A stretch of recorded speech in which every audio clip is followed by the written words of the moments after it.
침묵 속의 죽음. 2010년 5월 17일 대전 유성구의 오래된 골목 끝. 아침 일찍 배달원이 초인종을 눌렀다. 대답이 없었다. 현관 앞에는 전날 배달된 우유병 2개가 식은 채로 서 있었다. 관리인은 문틈에 손전등을 비췄다. 방 안의 시계는 새벽 2시 10분에서 멈춰 있었다. 문이 열렸을 때 방 안은 이상할 정도로 정돈되어 있었다.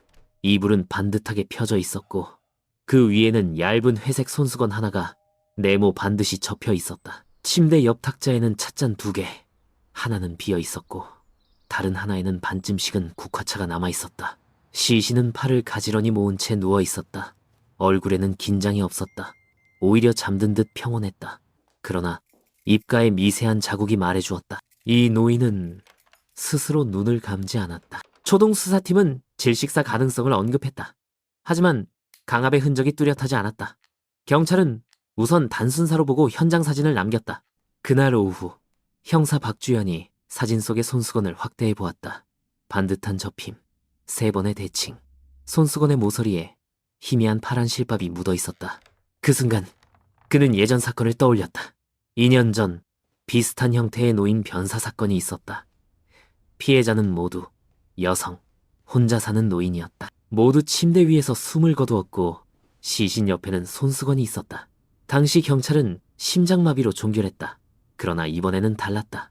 박 형사는 구청 복지센터로 향했다. 최근까지 피해자를 방문한 봉사자 명단이 필요했다.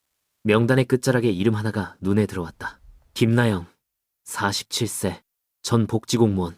지난달에도 3번 방문했다는 기록이 있었다. 김나영은 관리사무소에서도 익숙한 이름이었다. 사람들은 그녀를 조용하고 성실한 사람으로 기억했다. 단정한 옷차림, 흰 장갑, 작은 가방, 그리고 언제나 향긋한 향초 냄새.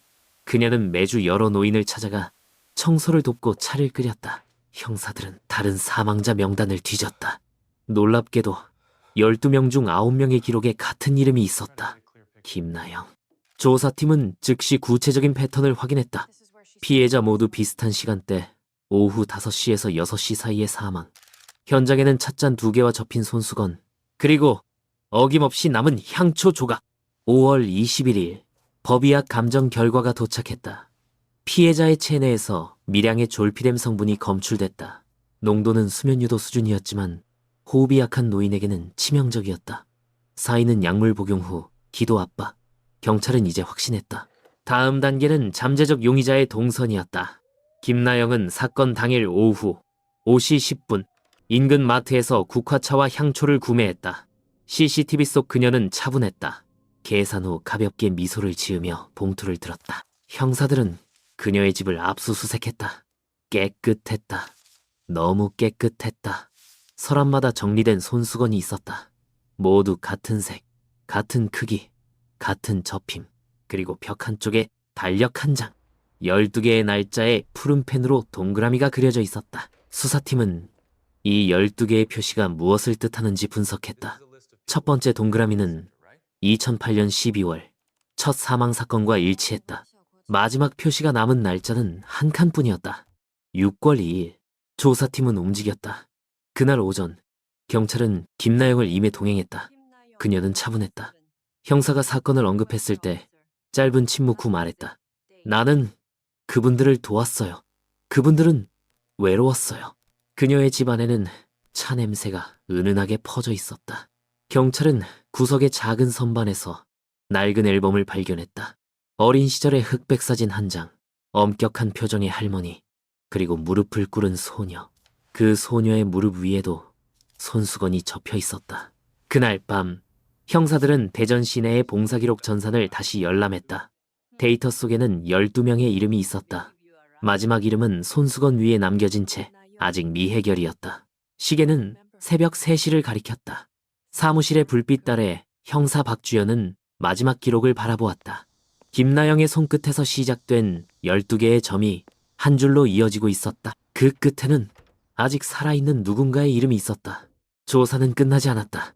12개의 흔적. 2009년 11월부터 2010년 5월까지 대전의 동네 장례식장 기록이 조용히 늘어났다.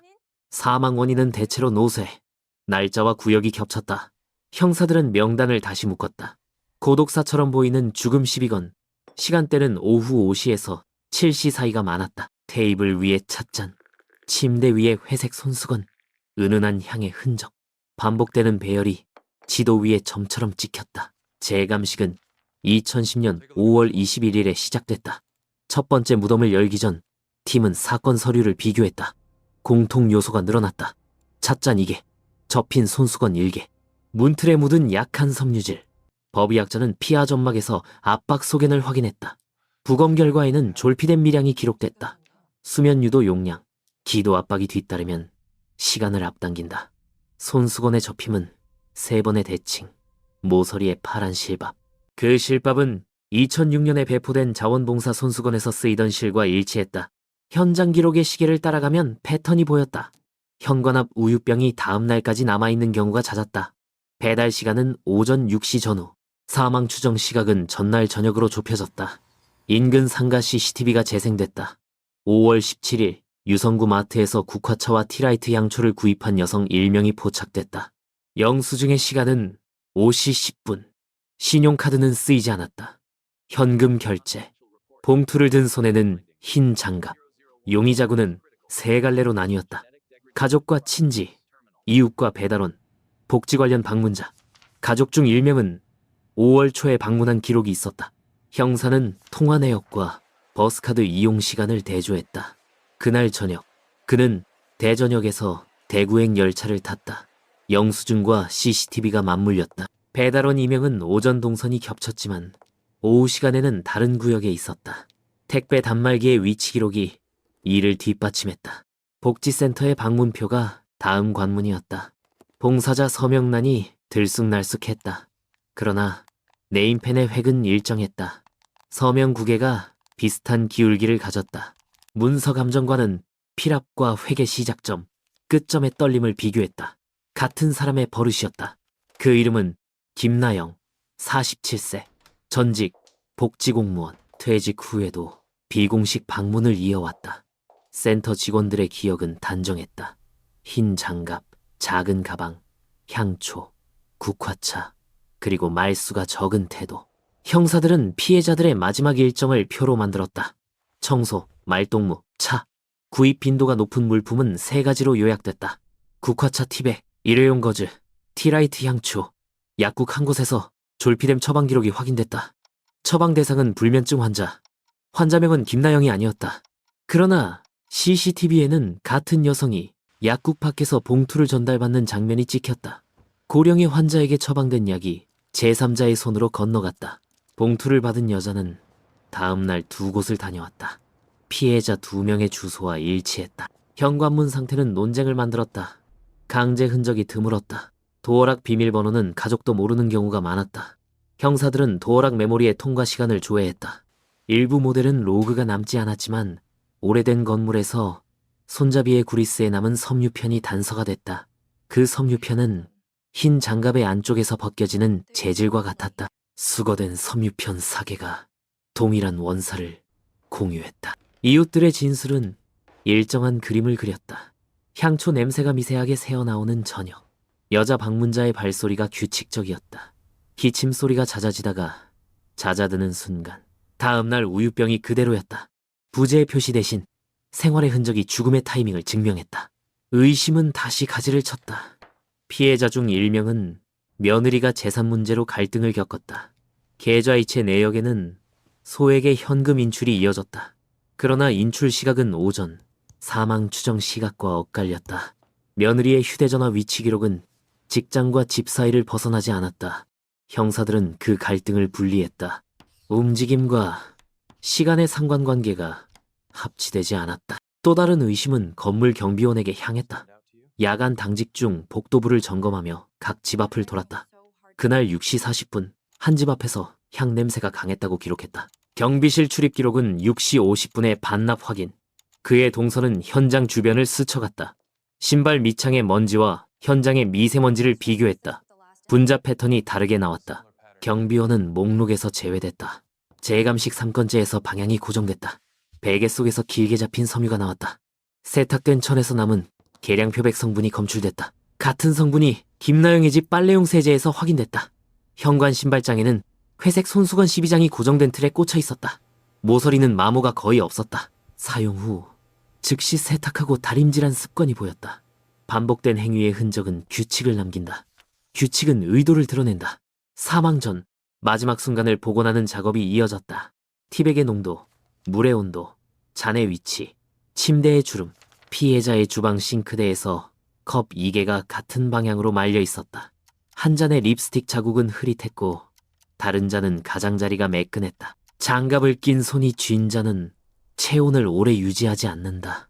국화차의 표면에 생긴 얇은 마기 시간을 말했다. 최소 20분. 시나리오가 정리됐다. 방문, 대화, 차, 졸림, 손수건, 압박, 정리, 향초, 퇴장, 동선 추적은 교통카드로 확장됐다. 5월 중순, 김나영의 카드가 사건 현장 반경 500m에서 반복적으로 찍혔다. 같은 날, 근처 마트 CCTV에서 국화차와 향초가 다시 확인됐다. 얼굴은 마스크로 가려져 있었지만 손목의 점이 결정타가 됐다. 이전 CCTV와 같은 위치, 같은 크기의 점. 수사팀은 연속성을 확보했다. 의문은 남았다. 왜 손수건인가? 왜 접힘이 같은가? 왜 향초인가? 프로파일러는 의뢰의 구조를 말했다. 과거의 기억이 현재의 행동을 지배하는 방식, 감정의 파고보다 절차가 먼저 움직이는 범죄. 손수건은 도구이면서 상징이었다. 명단의 빈칸은 하나뿐이었다. 6월 2일에 표시된 푸른 동그라미. 다음 대상의 이름이 복지센터 창고의 낡은 하드커버 노트에서 발견됐다. 최근 주소지와 방문일이 적혀 있었다. 형사들은 그 주소를 지도에 표시했다. 붉은 핀들이 선을 이루었다. 마지막 핀이 그 선의 끝을 가리켰다. 팀은 준비에 들어갔다. 관찰, 은밀한 경계, 주변 CCTV 추가 확보, 약국과 마트의 당일 재고 확인. 모든 조각이 제자리를 찾기 시작했다. 12개의 흔적은 이제 방향을 가진 선이 됐다. 그 선은 한 사람을 향했다. 그 사람의 하루가 다음 장면으로 이어질 시간이었다. 살아남은 증언. 2010년 6월 3일 오전 8시 45분 대전 서구의 한 오래된 빌라. 경비원이 302호 문 앞에서 비명 소리를 들었다. 문 안쪽에는 80대 여성이 의식 없이 쓰러져 있었다. 얼굴에는 붕대처럼 엉킨 손수건, 옆에는 넘어진 찻잔과 흘러내린 국화차 자국. 그녀의 이름은 신복희. 복지센터 기록상. 김나영이 이틀 전 방문한 마지막 대상이었다. 구급대가 도착했을 때 심박은 미세하게 남아 있었다. 그녀는 병원으로 이송되었다. 응급실 담당인은 호흡기도가 잠시 막혔다가 풀린 흔적을 확인했다. 법의 학자는 이례적인 생존이라 했다. 피해자의 기침과 몸부림이 약하게 이어졌고 손수건이 완전히 밀착되지 못한 덕이었다. 사건을 인지한 수사팀은 즉시 현장으로 출동했다. 방 안의 공기는 달콤한 향으로 가득했다. 찻잔 2개가 놓인 테이블, 한 잔은 국화잎이 바닥에 가라앉아 있었고 다른 잔은 물자국만 남아 있었다. 형사 박주연은 향초의 심지를 관찰했다. 불이 꺼진 지는 약 1시간. 사용된 향초 브랜드는 앞선 피해자 집에서도 발견된 동일 제품이었다. 현장 바닥의 물기는 부분적으로 닦여 있었다. 수건으로 닦은 흔적의 방향이 일정했다. 창문턱 아래에서 머리카락 한 올이 발견됐다. 분석 결과 염색약 성분이 섞인 머리카락은 40대 여성의 것이었다. 사건 현장에 남은 유일한 인적 흔적이었다. 6월 4일 신복희는 의식을 되찾았다. 그녀의 시선은 흐릿했지만 기억의 일부가 남아 있었다. 형사들은 그녀의 증언을 녹음했다. 그녀는 말했다. 그날 그녀가 왔어요. 흰 장갑을 끼고 있었죠. 늘 그래요. 차를 끓이고 조용히 이야기했어요. 그런데 차 맛이 달랐어요. 약간 쓰고 혀가 무거웠어요. 나중에 숨이 막히기 시작했죠. 누군가 입을 눌렀어요. 그런데 그녀의 목소리가 떨렸다. 그 손은 따뜻했어요. 마치 안심시키려는 손처럼. 증언은 단 한 사람을 가리켰다. 김나영. 경찰은 그날 그녀의 이동 경로를 다시 추적했다. 교통카드 기록에 따르면 6월 2일 오후 5시 30분 신복희의 집 근처 정류장에서 하차했다. 그 시각 근처 CCTV에는 흰 장갑을 낀 여성이 찍혀 있었다. 얼굴은 가려졌지만 그녀의 걸음은 일정했다. 조사팀은 병원에 남아있던 피해자의 손톱 및 찰과상에서 미세한 섬유 조각을 채취했다. 흰 장갑의 안감과 동일한 합성 섬유였다. 김나영의 집 압수수색 당시 발견된 장갑에서도 같은 성분이 나왔다. 이제 증거의 고리는 완전히 연결되었다. 6월 7일, 경찰은 김나영을 참고인 신분으로 다시 불러냈다. 그녀는 침착했다. 취조실의 냄새조차 묘하게 차분하게 만들었다. 그녀의 손은 여전히 흰 장갑으로 덮여 있었다. 박주현 형사는 그 장갑을 가리켰다. 오늘도 그걸 끼셨네요. 김나영은 고개를 들었다. 습관이에요. 제 손에는 상처가 많아서요. 목소리는 평온했다. 형사는 증거사진 한 장을 테이블 위에 올려두었다. 손수건 위에 혈흔 확대 사진. 그녀의 눈이 잠시 멈췄다. 그리고 미세하게 손끝이 떨렸다. 그녀는 사진을 한참 바라보다가 말했다. 그분은 아직 살아있나요? 그 한마디가 방 안의 공기를 얼게 했다. 박주현은 그녀가 시선을 돌린 순간 손목에 있는 작은 점을 보았다. 이전 CCTV에서 포착된 바로 그 점이었다. 이로써 신복희의 증언, 현장 증거, CCTV, 모든 퍼즐이 맞춰졌다. 수사팀은 신복희가 남긴 마지막 세부 묘사에 주목했다. 손수건의 냄새, 비누 냄새가 아니라 오래된 나무장 냄새였다. 그 냄새는 김나영의 집 서랍에서도 똑같이 났다. 오래된 참나무장 속에 보관된 손수건들. 세탁 후 향초 옆에서 말려진 천이나무 냄새를 흡수했다. 범행 도구의 냄새까지 일치했다. 사건은 이제 단순한 살인 연쇄가 아니었다. 생존자의 기억이 남긴 감각이 범인의 습관을 증명하고 있었다. 형사들은 기록을 다듬며 말했다. 살아남은 증언이 12번째 손수건의 끝을 바꿨다. 조사는 새로운 방향으로 나아갔다. 이제는 그녀의 마음속으로 들어가야 했다. 왜 그녀는 노인들의 침묵을 원했는가? 그리고 그 침묵 속에서 자신이 듣고 싶었던 목소리는 누구의 것이었는가? 고요한 살인자. 2010년 6월 10일 오전 9시 20분 대전지방경찰청 조사실. 김나영은 유리병 너머에서 의자를 반듯하게 당겼다. 등받이에 몸을 붙이지 않았다. 그녀의 앞에는 손수건 한 장이 펼쳐져 있었다. 조사관이 손수건을 건넸을 때 그녀는 주저하지 않았다. 천을 곧게 펴고 리본을 접었다. 모서리가 맞닿는 순간 방 안의 공기가 미세하게 흔들렸다. 박주현 형사는 시선을 떼지 않았다. 그녀의 손놀림은 훈련된 사람처럼 일정했다. 긴장감이 없었다. 마치 매일 하던 일처럼 형사는 그 동작을 기록지에 적었다. 습관성 반복 행위, 통제감 유지. 조사가 시작됐다. 그녀는 고개를 들지 않았다. 질문이 끝날 때마다 짧게 숨을 들이쉬고 한 박자 쉬었다가 답했다. 그분들은 늘 외로워 보였어요. 내가 가면 기뻐했어요. 차를 마시고 이야기를 나누고 그렇게 시간이 갔죠. 목소리는 낮고 일정했다. 감정의 파동이 없었다. 형사는 피해자 명단을 한 장씩 넘겼다. 손가락 끝에서 종이에 마찰음이 들렸다. 12번째 이름에 이르렀을 때 그녀의 눈이 멈췄다. 이름 대신 사진 한 장. 노인이 웃고 있었다. 사진 속의 미소를 바라보며 그녀는 천천히 입을 열었다. 그분은 마지막이에요. 수사팀은 그녀의 진술을 기록하면서 동시에 과거를 조사했다. 김나영은 1970년대 후반 대전 외곽에서 자랐다. 아버지는 집을 나갔다. 그녀를 키운 사람은 할머니였다. 주변 이웃은 할머니를 엄격한 사람으로 기억했다.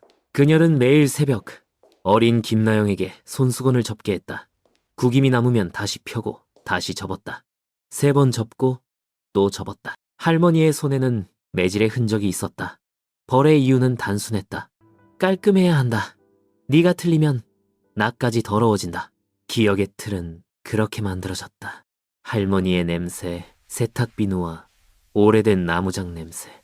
김나영은 그 냄새를 평생 잊지 못했다. 형사는 그녀의 집에서 압수된 손수건들을 꺼냈다. 모두 회색빛, 모서리가 닳지 않았다. 세탁 후 말린 천은 향초 냄새와 나무 냄새가 섞여 있었다. 프로파일러는 말했다. 그녀는 죽음을 청결로 포장한다. 어릴 적의 통제의식을 재현하는 행위다. 이 말은 방 안의 공기를 더 차갑게 만들었다. 조사 후반, 박주현은 마지막 질문을 던졌다. 왜 그랬습니까? 그녀는 한동안 움직이지 않았다. 그 침묵이 길어질수록 녹음기의 불빛이 더욱 선명하게 깜박였다. 그리고 그녀가 입을 열었다. 그들은 날 엄마라고 불렀어요. 난 그런 말 들으면 숨이 막혔어요. 누군가의 엄마도 누군가의 딸도 아니었으면 좋겠어요. 그래서 잠시 쉬게 해줬어요. 그녀의 말은 고백이라기보다 설명에 가까웠다. 감정은 배제되고 논리가 들어섰다. 형사들은 그 말을 적었다.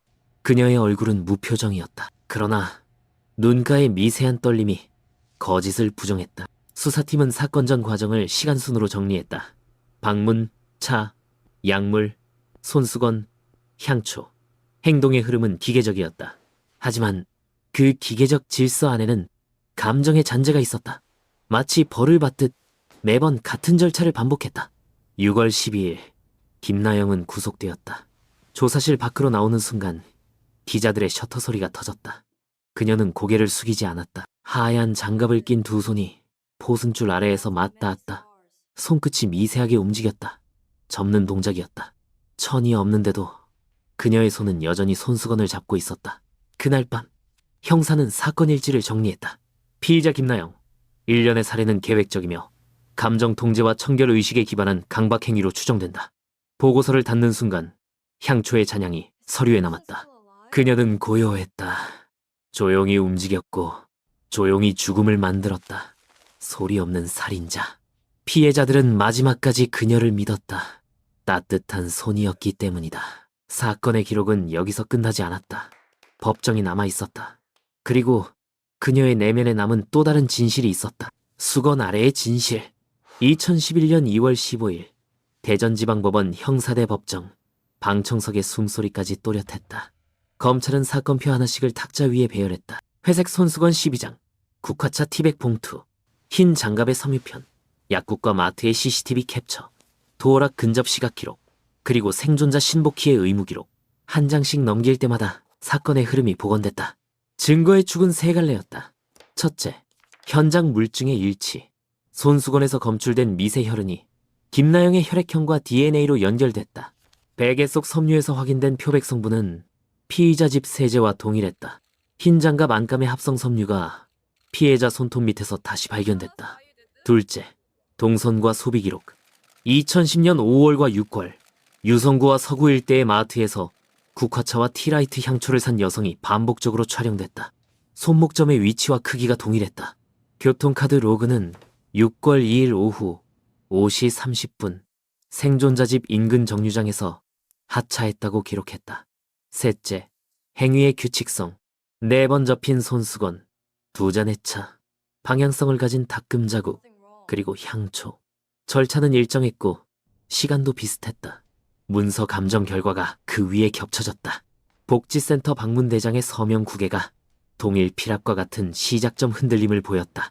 다른 봉사자 명단에는 해당 인물의 방문 기록이 드물었다. 체계적인 위조가 의심됐고 이는 방문 시점 알리바이를 스스로 만드는 방식이었다. 위조의 목적은 흔적을 고정시키는 것, 자신을 정식 봉사자로 남기는 것. 수사팀은 이 문서 사인의 습관을 과거 공문 파일에서 추적했다. 필액의 버릇은 직업의 잔재를 드러냈다. 재판부는 생존자의 진술을 읽어내려갔다. 흰 장갑, 달콤한 향, 쓰고 무거운 맛의 차, 따뜻한 손의 압박, 의식이 흐려지는 순간에 느껴진 참나무장 냄새. 압수수색에서 발견된 손수건 묶음이 같은 냄새를 품고 있었다. 냄새는 기억을 구체로 만든다. 감각은 시간이 지나도 거짓과 멀다. 검찰은 이 감각을 정황이 아니라 연쇄의 일관성으로 제시했다. 변호인은 고령 피해자의 기저질환과 우발적 사고 가능성을 주장했다. 그러나 시그니처는 반박을 허용하지 않았다. 찻잔의 표면막이 만든 시간 간격, 향초 심지의 탄화 길이가 말하는 사용 분단, 립스틱 자눈의 흐림과 장갑선의 매끈한 가장자리, 물리적 단서가 우발성을 지웠다. 절차는 한 번에 그치지 않았다. 달력의 푸른 동그라미가 시비애를 가리켰다. 프로파일러는 동기와 행위를 분리해 설명했다. 혐오나 쾌락이 중심이 아니다. 통제와 정리의 강박, 어린 시절 형성된 의례의 반복, 노인의 호칭이 관계를 강요하는 순간 그녀는 의례로 반응했다. 접힌 손수건은 도구이자 상징이었다. 이 분석은 감정의 단면이 아니라 범죄 패턴의 해석으로 제시됐다. 피고인의 최종 진술이 이어졌다. 내용은 짧았다. 사람들은 외로웠다는 언급, 조용히 쉬게 해주고 싶었다는 설명. 재판부는 그 말을 정서적 공감으로 받아들이지 않았다. 반복과 계획, 준비와 은닉, 위조와 가장, 사회적 신뢰를 발판으로 삼은 범죄라는 점이 양형 사유에 들어갔다. 선고는 명확했다. 사형. 판결문은 연쇄성과 계획성을 근거로 적시했다. 피해자 12명 중 1명이 생존했으나 범행의 의도와 절차가 전체에 일치한다는 점이 강조됐다. 법정의 소음이 다시 고요로 돌아갈 때 테이블 위 손수건 더미가 남았다. 접힌 모서리들이 같은 방향을 향하고 있었다. 사건은 법정에서 끝났지만 기록은 지역의 생활지도로 확장됐다. 방문자 인증 절차가 강화됐다.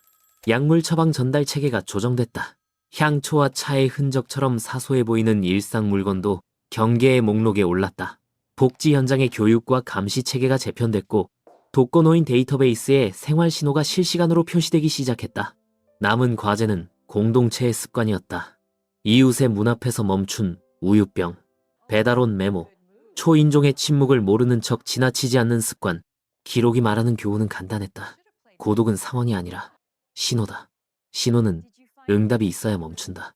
이 이야기는 범인의 심리를 미화하지 않는다. 구조적 빈틈이 누군가의 손을 칼날로 바꾸었다는 사실을 확인한다. 청취자가 오늘 하루 한 번의 안부 전화를 걸고 한 번의 문자를 보내고 계단을 오르며 한 번의 문을 두드린다면 다음 사건의 달력에 동그라미는 생기지 않는다. 기록은 그렇게 쓰면 된다. 다음 장의 기록이 더 짧아지도록.